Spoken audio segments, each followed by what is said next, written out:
In this video, we're going to use an example to calculate the steady-state probabilities in a queuing system and then interpret the results. So here's an example to practice the steady-state probabilities that we had derived. So Indian Bell customer service representatives, they receive an average of 1,700 calls per hour. So this is the lambda arrival rate, 1,700 customers arriving per hour. And they can handle, sorry, not they, but a customer service can handle 30 calls per hour in average. So this is the service rate for one customer service. He or she can complete 30 customers per hour. So we have seen that this is the lambda and this is the mu for one customer service. The other important things here is that we see that the interarrival time between calls, follows an exponential distribution. And then we see that the time required to handle a call is also exponential. So both the interarrival times and the service times, they're all exponentially distributed. And then we see that this Indian Bell, they have 75 service representations. So they have 75 parallel servers, and they can put up to 25 people on hold, and they can only have this 25 people waiting. So in total, they can handle 100 calls at most. 75 calls are handled by the service representatives.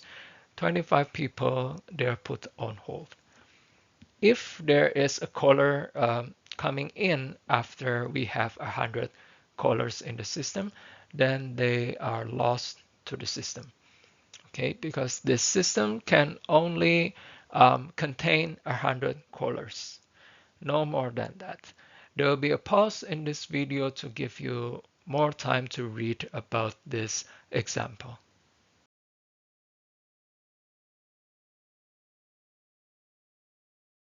So the first question here is, what is the fraction of time that all operators busy?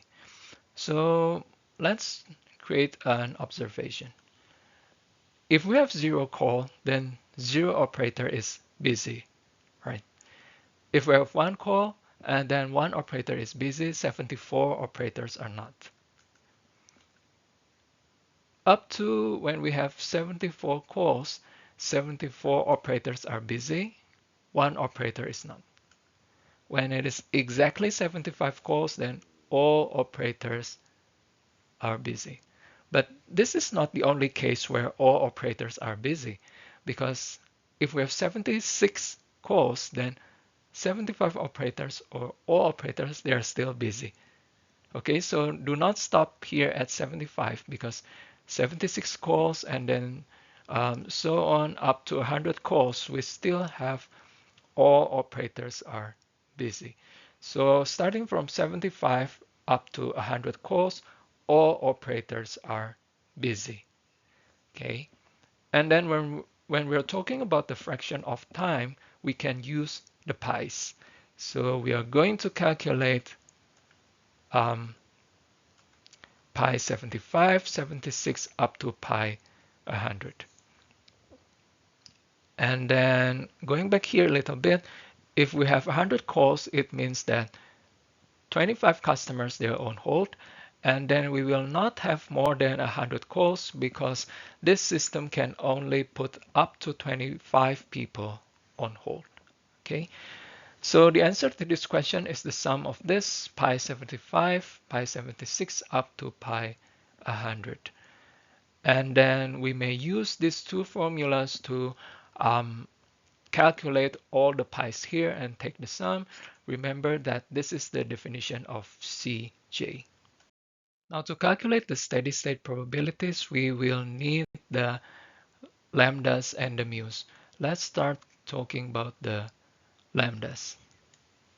Okay, so we notice that the arrivals are not affected by the number of callers already in the system. So whether the system is empty or full, we will still have 1,700 calls per hour. So it is the same from here, lambda 0, lambda 1, up to lambda 99. We do not have lambda 100 and so on because the state of the system stops at 100 because we can only have 100 customers at most in this system.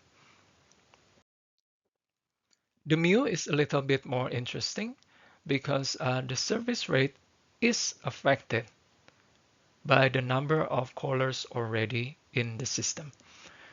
Suppose we have only one caller in the system, then we have only one service representative working. So mu1 equals 30 because we have only one server working.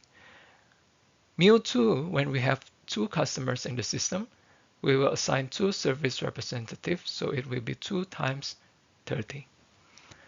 Up to mu74, up to mu74, we will have 74 times 30.